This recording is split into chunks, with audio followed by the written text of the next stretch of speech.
Mute को लाल करते हैं।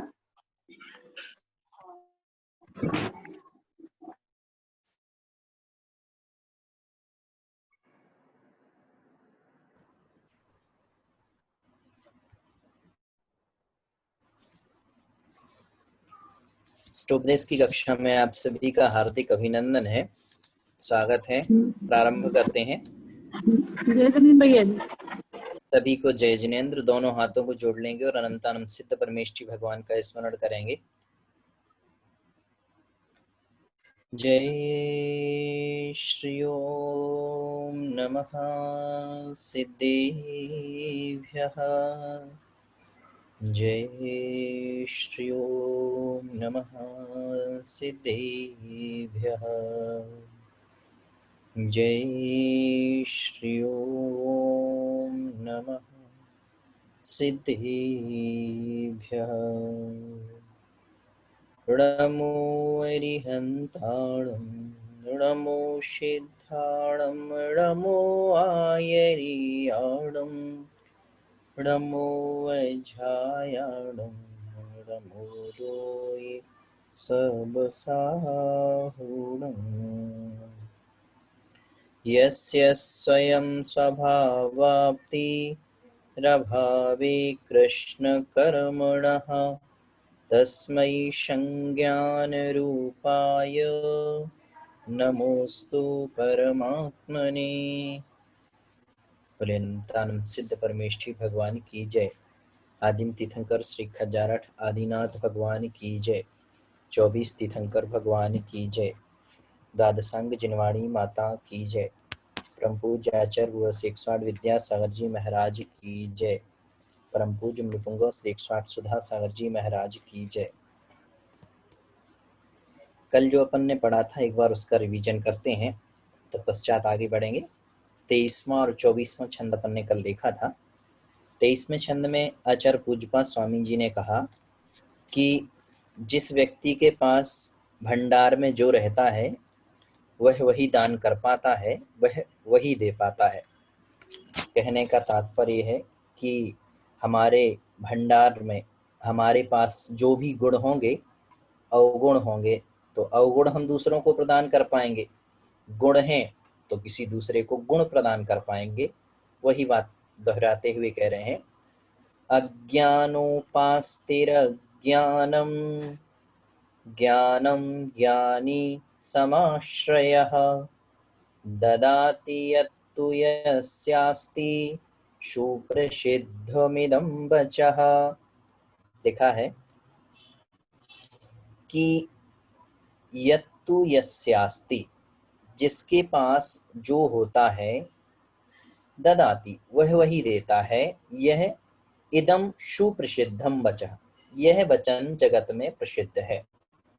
जैसे कि अज्ञानः उपास्ति अज्ञानम प्राप्नोति ज्ञानम ज्ञानी समाश्रयः प्राप्नोति। अर्थात अज्ञानी की उपासना करने से हमें अज्ञान प्राप्त होता है और ज्ञानी जीवों की उपासना करने से ज्ञान प्राप्त होता है। इसलिए हमें अच्छे पुरुषों की संगति करनी चाहिए, अच्छे संतों की संगति करनी चाहिए, मुनिराजों की संगति करनी चाहिए, जिससे हमें भी ज्ञान प्राप्त हो और हम भी एक सन्मार्ग के रास्ते पर बढ़ सकें। यहाँ पर यही आचार्य पूज्यपाद स्वामी जी हमें बतला रहे हैं। 24वें छंद में उन्होंने आत्म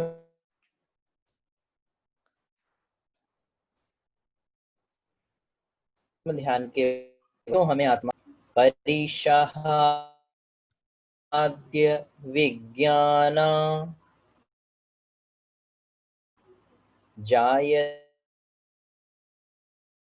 ध्यात्म योगेन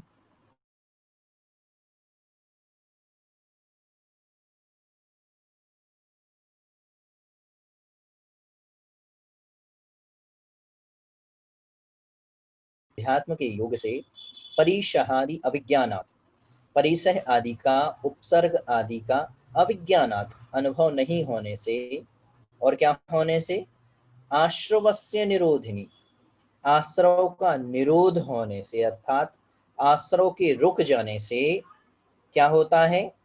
कर्मणाम, जो सत्ता में विद्यमान कर्म हैं उन कर्मों की आसु निर्जरा जायते, शीघ्र निर्जरा हो जाती है। अर्थात जब कोई मुनिराज अपनी आत्मा का चिंतन करते हैं तो उनकी अपनी आत्मा का चिंतन करने से इतने ध्यानमग्न हो जाते हैं कि उन्हें किसी भी प्रकार से परिसयों का, 22 प्रकार के जो परिचय हैं, चतुष्पाशा आदि, उनमें से किसी भी प्रकार के विषय का अनुभव नहीं होता। कोई भी उपसर्ग करे, अपने उस ध्यान में ऐसे मग्न रहते हैं कि उससे आश्रव को भी रोक देते हैं, जो नए कर्म बंधने के लिए उपस्थित होते हैं उनको भी वह बंधने नहीं देते, और कर्मों की निर्जना को करते हैं। ये यहाँ पर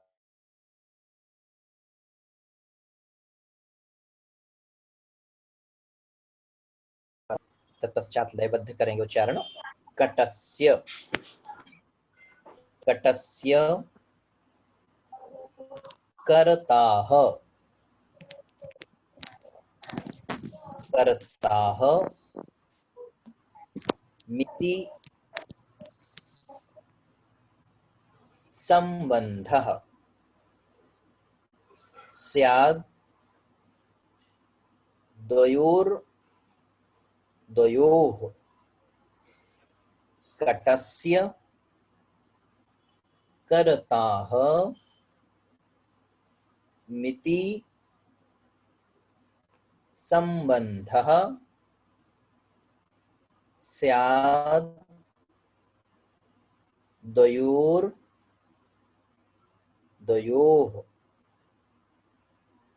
ध्यानं ध्येयं यदात्मैव, यदात्मैव संबंधः कीदृशस्तदा। ध्यानं ध्येयं यदात्मैव संबंधः कीदृशस्तदा।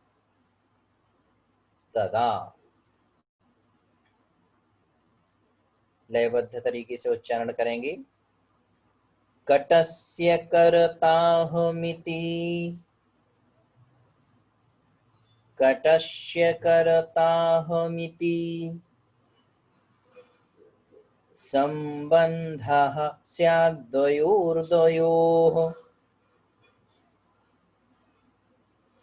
ध्यानं ध्येयं यदात्मैव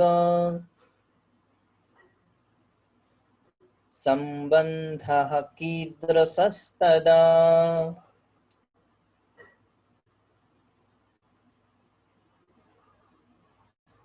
पुनः उच्चारण करेंगे एक बार। कटस्य कर्ताहमिति संबंधः स्याद्द्वयोर्द्वयोः। ध्यानं ध्येयं यदात्मैव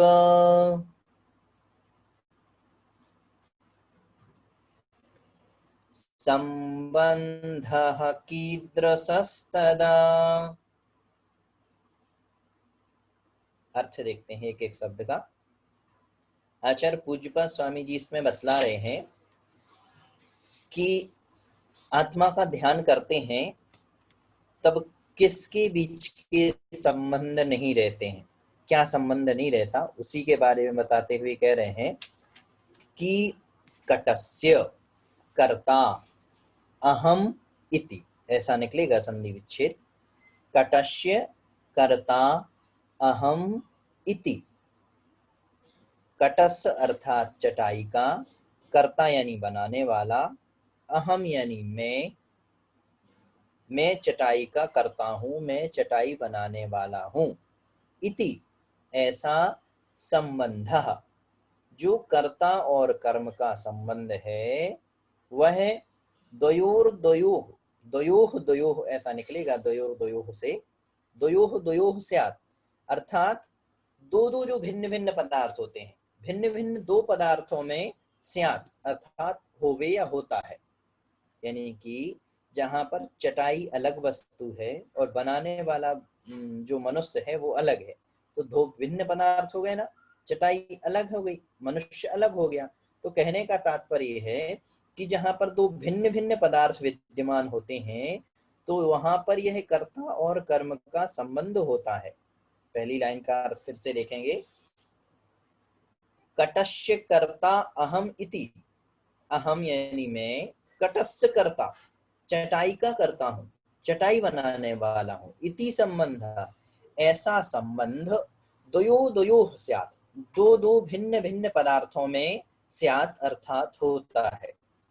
लेकिन नीचे की पंक्ति का देखेंगे अर्थ, ध्यानम अर्थात ध्यान, ध्येयम अर्थात ध्येय, यदा जब, आत्मा एव जब ध्यान और ध्येय दोनों ही आत्मा ही हैं, तब संबंध कीदृशस्तदा, तदा यानी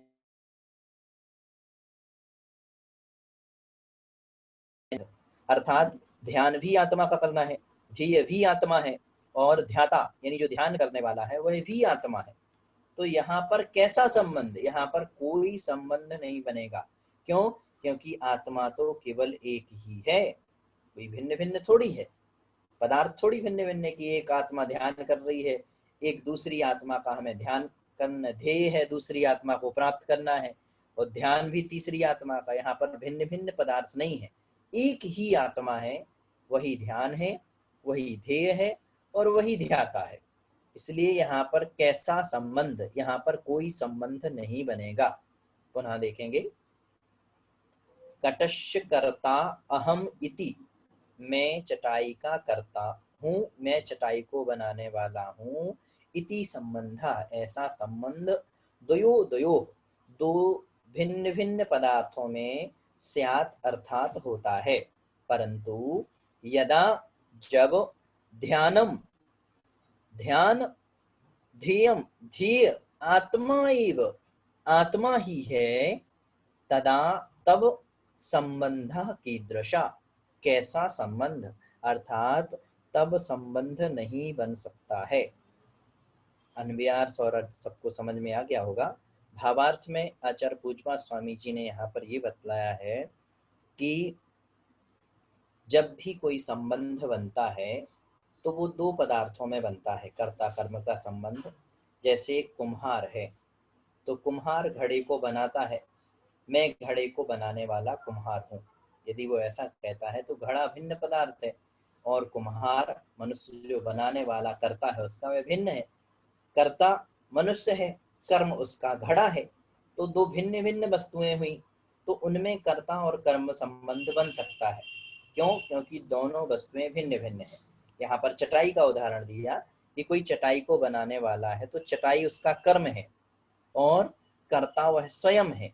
तो चटाई और कर्ता दोनों अलग अलग, कर्म और कर्ता दोनों अलग अलग वस्तुएं हुई, इसलिए अलग अलग वस्तुएं होने से यहाँ पर कर्ता और कर्म संबंध बन जाएगा। लेकिन आत्मा तो हमारी एक ही है। क्या करना है हमें? ध्यान भी आत्मा का ही करना है। ध्येय जो हमारा उद्देश्य होता है, किसको प्राप्त करना है? आत्म तत्व को, जो शुद्ध स्वरूप है आत्मा का, उसको प्राप्त करना है। अभी अशुद्धमयी आत्मा है, कर्मों से लिप्त है, उस अशुद्ध आत्मा को छोड़कर के शुद्ध आत्मा को प्राप्त करना है, तो वही आत्मा है, आत्मा तो वही रहेगी। तो ध्येय भी वही है और ध्याता, ध्यान करने वाला भी आत्मा ही है, आत्मा से ही ध्यान किया जा रहा है। तो जहां पर ध्यान, ध्येय और ध्याता किसी भी प्रकार से भेद नहीं है, आत्मा ही है सब कुछ, तो वहां पर कैसा संबंध बनेगा? वहां पर संबंध किसी भी प्रकार से नहीं बनेगा। स्पष्ट हो गया होगा। जैसे ध्रुवपने की बात चल रही है, आपने देखा होगा, उत्पाद व्यय द्रव्युक्तम सत, सद्रव्य लक्षणम, जो द्रव्य के लक्षण में आता है अस्तित्वपना, और उस अस्तित्वपने को उत्पाद व्यय और द्रव्य के आधार पर निर्धारित किया जाता है। तो उसमें अपन ध्रुवपना देखें, जैसे उत्पाद व्यय द्रव्य में उत्पन्न होना, नष्ट होना और ध्रुवपना। कहने का तात्पर्य है कि जैसे किसी ने सोने की अंगूठी से को नष्ट करके सोने का हार बनाया या सोने के हार से सोने की अंगूठियां बनाई, तो सोने के हार का व्यय हुआ और सोने की अंगूठी का उत्पाद हुआ, लेकिन उसमें ध्रुवपना जो स्वर्णपना है वो तो वही रहा। तो वही यहाँ पर आत्मा की बात चल रही है कि आत्मा ध्रुव है, शाश्वत है, हमेशा रहने वाली है। उस आत्मा में जो कर्म लिप्त हुए हैं उस कर्मों की कालिमा को बस हमें हटाना है, लेकिन आत्मा वही है। ध्यान भी उसी आत्मा का करना है, ध्येय भी उसी आत्मा वही आत्मा हमारी ध्येय है और ध्याता उसी आत्मा के माध्यम से ध्यान किया जा रहा है। तो जब आत्मा एक ही है तो यहाँ पर किसी भी प्रकार से वह संबंध नहीं बन पाएगा। यही बात स्पष्ट करने वाले हैं आचार्य पूज्यपाद स्वामी जी। यहाँ पर स्पष्ट हो गई होगी। बहुत सारे श्लोक है, आगे के श्लोक की तरफ बढ़ते हैं कि अब यह संसार में जीव कैसे बंधता है और कैसे मुक्त होता है। संबंधों में यदि पड़ता है, अभी तो संबंध की बात कर ली कि आत्मा में कोई संबंध नहीं है, लेकिन यदि वह संबंधों में पड़ता है, मोह करता है, तो कैसे बंधता है, कैसे छूटता है। तो कह रहे हैं, उच्चारण करेंगे, वध्यते मुच्यते जीवः सममो निर्ममः क्रमात् तस्मात् सर्वप्रयत्नेन निर्ममत्वं विचिन्तयेत्। बध्यते मुच्यते जीवः सममो निर्ममः क्रमात् तस्मात् सर्वप्रयत्नेन निर्ममत्वं विचिन्तयेत्। विचिन्तयेत् लयबद्ध तरीके से उच्चारण करेंगे। वध्यते मुच्यते जीवः सममो निर्ममः क्रमात् तस्मात् सर्वप्रयत्नेन निर्ममत्वं विचिन्तयेत्। पुनः उच्चारण करेंगे एक बार। बध्यते मुच्यते जीवः सममो निर्ममः क्रमात्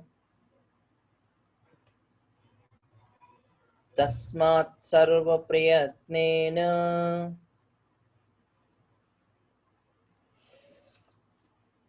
निर्ममत्वं विचिन्तयेत्। बन जाएगा। बहुत सरल है श्लोक। क्या लिखा आचार्य पूज्यपाद स्वामी जी ने? कह रहे हैं वध्यते, छूटता है, छूट जाता है, और मुच्यते, बध्यते यानी बंधता है, और मुच्यते यानी छूट जाता है। बध्यते बंधन को प्राप्त होता है, मुच्यते छूट जाता है, जीवः जीव कैसे? तो कह रहे हैं सममः, सममः वो है उसका विसर्ग हो जाएगा, सममः ऐसा निकलेगा। ममत्व से सहित होने के कारण, मम यानी ममत्व, मेरा यह परिणाम, ममत्व से सहित होने के कारण, और निर्ममः, निर जो उपसर्ग है वह रहित के अर्थ में प्रयोग होता है, तो ममता से रहित होने के कारण, क्रमात् यानी क्रम से। देखेंगे, जीवः जो जीव है वह सममो ममता से सहित होने के कारण या ममत्व परिणाम से सहित होने के कारण बध्यते, क्रमात् बध्यते, कर्मों से बंधता है या क्रम से बंधन को प्राप्त होता है। और जीवः जीव निर्ममः क्रमात् मुच्यते, यदि जीव निर्मम ममता से रहित होता है तो क्रमात् अर्थात मुच्यते कर्मों से छूटता है या क्रम से छूटता है। तस्मात् इसलिए सर्व प्रयत्नेने, सब प्रयत्नों के माध्यम से या सब प्रकार के प्रयत्नों से, सब प्रकार के यत्न करके जतन करके निर्ममत्वम विचिंतयेत, निर्ममत्वपने का हमें विचिंतित चिंतन करना चाहिए। स्पष्ट हो गया होगा। पुनः देखते हैं एक बार अर्थ। जीवः जीव सममो ममत्व से सहित होने के कारण बध्यते, क्रमात् बध्यते, क्रम से या कर्मों से बध्यते यानी बंधता है।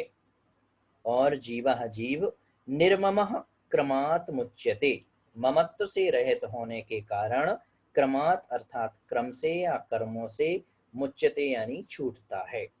तस्मात् इसलिए हम सभी को सर्व प्रयत्नेने, सभी यत्नों को करके, सभी जतन करके निर्ममत्वम विचिंतयेत, ममता से रहित होने का विचिंतित विचार करना चाहिए, अर्थात ममत्व से रहित होना चाहिए। यहाँ पर आचार्य पूज्यपाद स्वामी जी क्या बतला रहे हैं कि सममो और निर्ममा, उन्होंने दो प्रकार के शब्द यहाँ पर उपस्थित किए पूरे श्लोक में कि मम शब्द दोनों के साथ है, एक में सहित पने का अर्थ है और एक में रहित पने का अर्थ है। पहले तो ममत्व को समझते हैं कि ममत्व है क्या। मम यानी ममत्व, ममत्व यानी मेरा, यह मेरा भाई है, यह मेरा भतीजा है, यह मेरी पत्नी है, यह मेरा मकान है, यह मेरा रुपया पैसा है। इस प्रकार का जो ममत्व परिणाम प्रत्येक समय जीव के साथ जुड़ा हुआ है, यही राग परिणाम ही उसके कर्मों के बंध में कारण है। यदि यही राग परिणाम हमारा छूट जाए तो फिर कर्मों से ही छूट जाएंगे हम। राग त्याग कर दें तो धीरे धीरे कर्मों भी हमारे छूटने लगेंगे, और जितना राग बढ़ेगा उतना हमारे कर्म भी बढ़ेंगे। आज तक संसार में यदि भटकने का कारण है तो यह मोह ममत्व परिणाम ही भटकने का कारण है। सब चीजें छूट जाती हैं लेकिन यह ममत्व नहीं छूट पाता, नहीं छूट पाता ना। जैसे मान लो जब हमने कभी प्रवचन सुने महाराज के, किसी शास्त्र स्वाध्याय में बैठे, अब शास्त्र स्वाध्याय में बैठ करके हमने संयम की बात सुनी, उस दिन संयम की बात चल रही थी तो हमने संयम की बात सुनी, पूरी बात सुनी। अब लेकिन संयम की बात सुन करके हमारे मन में आया कि चलो हम भी ऐसा त्याग कर देंगे, नियम ले लेंगे, धारण कर लेंगे। लेकिन जैसे ही हमने कहा चलो बाद में विचार करते हैं, इस पर टाल दिया, तो बाद में कौन हमें नहीं विचार करने देता? हमारे अंतरंग में बैठा हुआ राग। यदि हम ऐसा नियम ले लेंगे तो परिवार के साथ कैसे चलेंगे? हम भिन्न हो जाएंगे। यदि हम ये कार्य कर लेंगे तो परिवार के साथ हमारा क्या होगा? ये राग जो परिणाम है, वह राग परिणाम ही हमें पीछे धकेल देता है, और इसी राग परिणाम के कारण से हम संसार में भटक रहे हैं। उदाहरण देखते हैं, एक वर्णी जी ने उदाहरण लिखा अपने स्टोपदेश की प्रवचन माला में, सहजान मनोहर लाल जी वर्णी जी ने, उन्होंने उदाहरण दिया, बहुत अच्छा दृष्टांत लिखा कि एक साधु जंगल में रहते थे, दिगंबरत्व का वेश धारण किए हुए थे और तपस्या करते थे। तो एक बार राजा का आगमन हुआ। राजा जैन धर्म से परिचित नहीं था। उन्होंने महाराज की तपश्चर्या को देख करके और महाराज के वेश को देख करके नमस्कार किया और उनके पास बैठे, उपदेश सुना। लेकिन फिर राजा से रहा नहीं गया। राजा ने कहा कि एक बात अपनी जो मन में है महाराज, मैं तो वो कह रहा हूँ। महाराज बोलते हैं कि कह दो भाई, क्या बात है तुम्हारे मन में? बोले, राजा कहता है कि महाराज देखो, इतनी भयंकर गर्मी पड़ रही है, लू के थपेड़े चल रहे हैं, सूर्य बहुत अपना तेज दिखा रहा है, और ऐसी इस गर्मी के भीषण मौसम में आप इतनी घोर तपश्चर्या कर रहे हैं, मुझसे नहीं रहा जा रहा। आप, मेरा मन में यह विचार आ रहा है कि आप एक छतरी ले लो, आपको मैं एक छतरी दे देता हूँ, तो आप उस छतरी का प्रयोग करना, जहां जाना वो छतरी लेकर के जाना, और उस छतरी के नीचे बैठ करके ध्यान करना, धूप में आप ना कहीं चलना ना कुछ करना। मुनिराज कहते हैं कि ठीक है, आपने हमारे जो सूर्य की तपन पड़ रही है उस पर तो विचार कर लिया, लेकिन जो नीचे की धरती की तपन है उसका क्या होगा? जब हमारा इधर से उधर आगमन होगा, गमन होगा, तो जो नीचे की जलन महसूस हमें होगी उस पर कौन विचार करेगा? तो राजा कहते हैं कि ठीक है महाराज, मैं ही विचार कर लेता हूँ, आपको खड़ाऊ दे दूंगा, बढ़िया सी सुंदर सी खड़ाऊ बनवा दूंगा। खड़ाऊ सब समझते होंगे, चप्पल की लकड़ी की चप्पल जो होती है, वो दे दूंगा महाराज, फिर आप अपने भजन पूजन और तपश्चर्या जो है करते रहना। तो महाराज कहते हैं कि ठीक है, खड़ाऊ भी दे दिया आपने। जब खड़ाऊ दे दी तो फिर ये जो लू के थपेड़े जो चल रहे हैं, हमारे शरीर थपेड़े लगेंगे, इनसे कौन छुटकारा दिलाएगा? तो राजा कहता है कि महाराज मैं अच्छे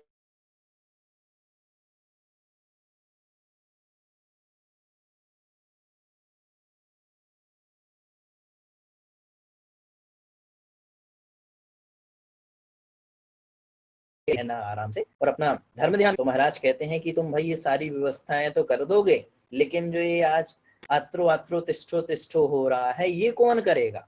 राजा कहता है कि महाराज इसकी आपको कोई चिंता नहीं करनी, इसके लिए मैं 4-5 गांव फिक्स कर दूंगा, वो आपको आत्रो आत्रो तिष्ठो तिष्ठो पड़गाहन करेंगे और आपकी जैसी जो विधि है उससे हार देंगे, कोई दिक्कत नहीं है। तो फिर राजा कहता है, वह मुनिराज राजन से कहते हैं कि राजन ठीक है, आपने हमें 4-5 गांव दिलवा दिए, सब कुछ हो गया, खाना हो गया, सब कुछ हो गया। जब मैं ध्यान करूंगा तो ध्यान करते समय इन सब चीजों का ख्याल कौन रखेगा? कोई चोरी कर ले जाएगा, कोई उठा ले जाएगा, तो इन सब का ध्यान कौन रखेगा? बोले मैं एक चौकीदार रख लूंगा। तो बोले चौकीदार तो रख दोगे, लेकिन चौकीदार कभी कभार छुट्टी चला जाएगा, तो फिर उसकी जगह कौन आएगा? बोले एक काम करते हैं महाराज, आपकी शादी करवा देते हैं, एक स्त्री आपकी सेवा में रत रहेगी और वो आपकी सब सेवा करेगी, आपका ध्यान रखेगी, आपको भोजन पका कर भी खिलाएगी, कोई समस्या नहीं है, और आप आराम से रहना। महाराज कहते हैं कि स्त्री हो जाएगी तो बच्चे भी होंगे, और बच्चे होंगे तो फिर बच्चों की वो किलकारियां रहेंगी, और बच्चों की जो सब संकल्प विकल्प होंगे वो सब महाराज कहते हैं कि मैं लूंगा, वो सब आपको कोई महाराज आपको कोई दिक्कत नहीं होगी, वो मैं सब देख लूंगा। तो महाराज कहते हैं कि वो तो तुम देख लोगे, लेकिन जब उनमें से कोई मरेगा तो फिर कौन रोएगा? तो राजन कहते हैं कि महाराज अब रोना तो आपको ही पड़ेगा। क्यों? क्योंकि रोएगा तो वही, मैं किसी और को रोने के लिए तो नियुक्त करूंगा नहीं, क्योंकि जिसको ममत्व होगा वही तो रोएगा, और कोई तो दूसरा रोएगा नहीं, इसलिए रोना तो आपको ही पड़ेगा। बाकी तो सारी चीजें मैं व्यवस्थित कर दूंगा, लेकिन रो नहीं पाऊंगा। महाराज कहते हैं कि तुम्हारी एक छतरी से देखो कितने सारे विकल्प खड़े हो गए हमारे सामने, एक छोटी सी चीज ने कितना ममत्व रूपी संसार फैला दिया, यह बड़ी बात है। उदाहरण है, एक दृष्टांत है, विचार करने लायक है कि हम एक छोटी छोटी चीजों को जोड़ते जोड़ते हम सोचते हैं कि बस ये छोटी छोटी चीजों को हम पूरा कर रहे हैं, लेकिन छोटी चीजों को पूरा करते करते हम घर में कितना परिग्रह इकट्ठा कर लेते हैं, हमें ही पता नहीं रहता। कभी हमने विचार किया कि हमारे घर में इतनी सारी चीजें हैं कि शायद हमें ही पता नहीं होगा, और जितनी चीजें हैं सबसे राग ही है। क्यों? राग नहीं होता तो हम उनको इकट्ठा नहीं करते। अब बहुत सारी चीजें काम में आती हैं, बहुत सारी चीजें काम में नहीं आती, तो उनको हमने कबाड़ में रख दिया, लेकिन वो कभी काम में आएंगी इसलिए हमने उनको रखा हुआ है, बस हमें स्मृति में नहीं है। लेकिन राग तो उनसे भी है, कर्मबंध तो उनसे भी हो रहा। आचार्य महाराज कह रहे हैं कि जितना जोड़ोगे, जितना संचय करोगे, परिग्रह तो पूरा उस कोटि में ही आएगा, और उतना पूरा परिग्रह कर्मबंध का कारण होगा। और बहुआरंभ परिग्रहत्वम नारकस्य आयुषः, अल्पारंभ परिग्रहत्वम मानुषस्य। अर्थात अल्प आरंभ और अल्प परिग्रह मनुष्य आयु का बंध कराता है, और बहुत आरंभ और बहुत परिग्रह कहाँ ले जाता है? नरकगामी, नरक गति में ले जाता है। विचार हमें करना है, जितना हम संचय करेंगे, जितना मेरा तेरा करेंगे, उतना ही क्या होगा? राग बढ़ेगा, उतना ही कर्म बढ़ेगा, उतने ही कर्म बंध बढ़ेंगे। 4 प्रकार के जीव होते हैं संसार में। एक जो कहते हैं कि जो मेरा है वह तो मेरा है ही है, और जो तेरा है वह भी मेरा है। कौरव थे इच्छा वाले जीव। कौरवों ने क्या कहा था पांडवों से कि मेरा तो मेरा है ही, साथ में जो तुम्हारा है वो भी मेरा है। ऐसे नहीं बनना हमें। दूसरे प्रकार के इस मेरे तेरे वाले होते हैं कि जो मेरा है वह मेरा है और जो तेरा है वो तेरा है। पांडव थे इस भाव वाले, जो कहते थे कि कौरवों से उन्होंने कितना कहा कि मुझे तो मात्र उतना दे दो जितना मेरे हिस्से में आ रहा है, और मुझे कुछ नहीं चाहिए, मेरा मेरा और तुम्हारा तुम्हारा। और तीसरे प्रकार के कौन से व्यक्ति होते हैं? जो कहते हैं कि जो मेरा है वो भी तेरा है, और जो तेरा है वो तो तेरा है ही। दशरथ पुत्र भरत, कितनी अच्छी भावना। भली कैकेयी ने उनको राज्य दिलवा दिया, लेकिन राम के चरणों में गिर गिर करके क्या कहा भरत ने कि भैया मेरा तो कुछ है ही नहीं, राज्य तो मेरा है ही नहीं, ये मेरा राज्य भी आपका ही है और आपका जो है सो वो है ही। और चौथे प्रकार के होते हैं, ना मेरा है ना तेरा है, सब झूठा झमेला है। जैसे दिगंबर मुनिराज, उन दिगंबर मुनिराजों की तरह बनना है, तभी हम सदगति को प्राप्त कर पाएंगे। अरे उस ममत्व परिणाम के बारे में विचार करो। ममता परिणाम कई भवों तक हमारे साथ चलता है। यह राग परिणाम हमने कई बार देखा होगा कि किसी को अचानक देख करके हमें इतना अंतरंग में राग उमड़ता है, तो वो किसी पूर्व भाव का संबंध ही होता है। ये लगने लगता है कि इसको कहीं देखा हुआ है, और राग उमड़ने लगता है, उससे बात करने की इच्छा होने लगती है, और तरह तरह की मन में बातें आती हैं, वो राग परिणाम। सीता का जीव जब स्वर्ग में इंद्र बन गया, इधर राम को तपस्या करते हुए सीता के जीव ने देखा तो ऊपर से आया और राम की तपश्चर्या को भंग करने का विचार किया। मन में ये भाव किया सीता के जीव ने कि यदि यह राम मोक्ष चले जाएंगे तो मैं किसकी पत्नी बनूंगा, मैं किसके साथ आगे के भाव व्यतीत करूंगा। इतना खतरनाक ममत्व परिणाम। अरे उस राम की जीव के बारे में विचार करें, जिस राम के जीव ने लक्ष्मण की मृत्यु होने पर लक्ष्मण को 6 महीने में एक समय कम तक लेकर के डोलते रहे। छद्मस्त जीव जो उसी भाव से मोक्ष जाने वाले हैं, ऐसे भी जीव उस ममत्व परिणाम में इतने भटक जाते हैं। तो हम तो संसारी जीव हैं। इसी ममत्व परिणाम के कारण न जाने कितने भवों से आज तक यह भटकते आ रहे हैं। इस ममत्व परिणाम को हमें वैसे ही छोड़ना है। एक उदाहरण के माध्यम से समझाता हूँ, छोटा सा दृष्टांत है कि एक बार की बात है, एक धोबी के पास चद्दर धुलने के लिए दी। एक व्यक्ति ने चद्दर धुलने के लिए दी और दूसरे दिन वो अपनी चद्दर लेकर के आ गया। चद्दर वाइट थी, बहुत सारे लोगों की धोबी के पास धुलने आती थी। चद्दर लेकर के आ गया और वो सो गया चद्दर को ओढ़ करके। चद्दर को ओढ़ करके सो गया। थोड़ी देर बाद दूसरा व्यक्ति धोबी के पास पहुंचता है, धोबी से कहता है कि मेरी चद्दर दो। धोबी अपनी एक चद्दर निकाल करके देता है। व्यक्ति कहता है ये तो मेरी चद्दर है ही नहीं, देखो मेरे में तो ऐसे ऐसे यहाँ पर ये फूल बना हुआ था, मेरे यह तो इसमें तो फूल है ही नहीं। धोबी तुरंत समझ जाता है कि ये चद्दर उन सज्जन की है। उस चद्दर को लेकर के उनके घर पर दौड़ता है और सज्जन से कहता है कि भैया उठो, ये चद्दर आपकी नहीं है। जैसे ही मात्र उसने ये बात सुनी, तुरंत चद्दर को छोड़ देता है और अपनी चद्दर को ले लेता है। धोबी वो चद्दर लेकर के चला जाता है। अभी तक जिस चद्दर को वह व्यक्ति ओढ़ करके सो रहा था, बड़े ही आराम की और चैन की नींद ले रहा था, वो क्या विचार कर रहा था? यह चद्दर मेरा है। जैसे ही उसे भान हुआ कि यह चद्दर मेरा नहीं है, उसने तुरंत छोड़ दिया कि नहीं, चद्दर को तुरंत त्याग कर दिया। चद्दर मेरा नहीं है, ले जाओ, पता नहीं किसका होगा। कैसे उसने यूज की होगी, मेरा चद्दर दो, मेरा चद्दर कहाँ है। तो ये ममत्व परिणाम है।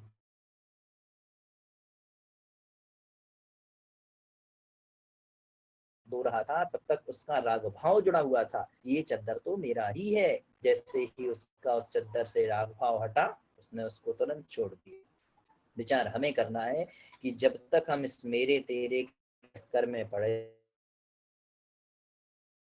हम अपना मानते रहेंगे और इसी के चक्कर काटते रहेंगे, तो संसार के चक्कर भी काटते रहेंगे, गोल गोल घूमते रहेंगे। और जब मेरे तेरे का चक्कर हम छोड़ देंगे तो ये संसार चक्र भी छूट जाएगा। समय बलवान है और अपनी गति से बढ़ रहा है, किसी को कुछ नहीं में आपको है। 3-4 मिनट है शायद, या 2 मिनट जितने भी हो आपके पास। भैया जी जय जिनेन्द्र, ये 25वें छंद का अर्थ एक बार फिर से बता दीजिए। किसका? 25वें का? 25 वाले का, जी हाँ। कटस्य कर्ताहमेति संबंधः स्याद्वयोर्द्वयोः। नीचे करना सौरभ भैया थोड़ा सा स्क्रीन। ध्यानम ध्येयम यदात्मैव संबंधः कीदृशस्तदा। यहाँ पर आचार्य पूज्यपाद स्वामी जी ने कहा कि कटस्य कर्ता अहम इति। कटस्य यानी चटाई का, कर्ता यानी बनाने वाला, अहम यानी मैं हूँ, मैं चटाई को बनाने वाला। इति संबंध, ऐसा संबंध स्यात् होता है, द्वयो द्वयो अर्थात दो दो दो भिन्न भिन्न पदार्थों में ऐसा संबंध होता है। जैसे आपने मान लो भोजन बनाया, आप भोजन बनाने वाले हैं, भोजन में आपने मान लो सब्जी बनाई, रोटी बनाई, तो रोटी सब्जी बनाई तो रोटी सब्जी भिन्न पदार्थ है, बनाने वाले आप भिन्न हो। तो जब कर्ता और कर्म संबंध दो भिन्न भिन्न पदार्थों में होता है, लेकिन यदा जब ध्यानम ध्येयम आत्मा एव, ध्यान भी आत्मा का करना है और ध्येय मतलब प्राप्त भी आत्मा को करना है, तो संबंध कीदृशा तदा, वहां पर संबंध कैसा, वहां पर कोई संबंध नहीं बनेगा, वहां पर संबंध की बात नहीं।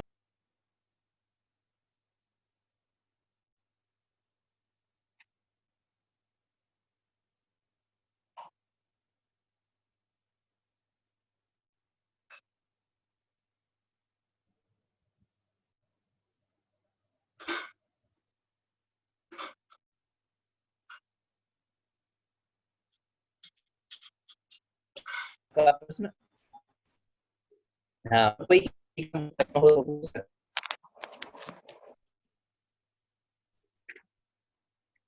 जो मैं समझाता हूँ वैसे तो शायद सबको समझ में आ जाता हो, फिर भी यदि नहीं समझ में आया तो आप बेफिक्र होकर के पूछ सकते हैं। और मेरा जो समझाने का उद्देश्य,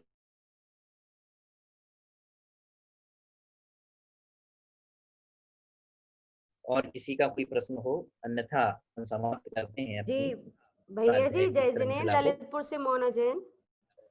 जय जिने, भैया जी जय जिनेन्द्र। हाँ मोना जी आप बताएं। हाँ जय भैया जिने, जी, जय जैसे जिने आपने बताएं, कहा, आवाज आ रही है आपकी? हाँ हाँ आ रही है। हाँ आपने कहा कि जैसे वो राम वो लक्ष्मण का शरीर लेके 6 महीने में एक समय कम मतलब घूमते रहे, तो 6 महीने में एक समय किस हिसाब से हुआ, मतलब क्या कितना होगा? हेलो